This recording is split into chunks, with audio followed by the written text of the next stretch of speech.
Nimaliyo nimfaramaran aroos loo mashcarabiyo geed lagu baroorta iska reerka wadaya.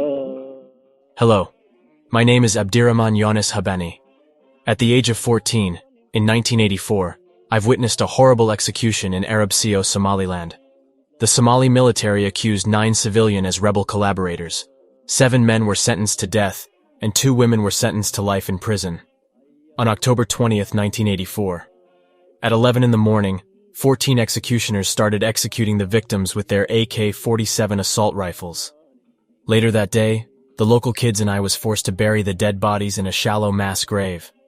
On February 7th, 2022, I revisited the grave of the victims for the first time since 1984. I was overwhelmed with horrible emotions. I hope no kids will ever witness the same horror. Between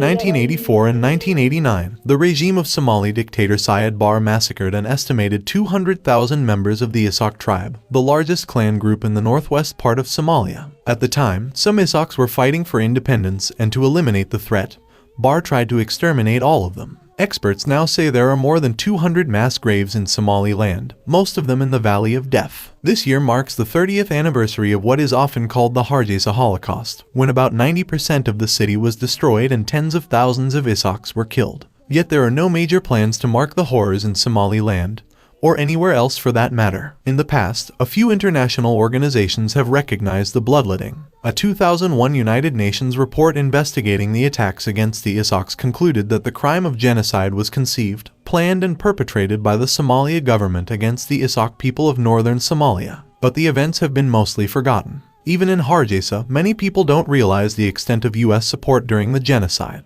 No American has ever apologized for what happened in Somaliland. There has been no internationally backed Truth and Reconciliation Commission, and no one has been criminally punished. There is little funding to investigate, let alone prosecute, the perpetrators. And some of the Somali genocidaires now have close ties to the US-backed government in Mogadishu of President Hassan Sheikh.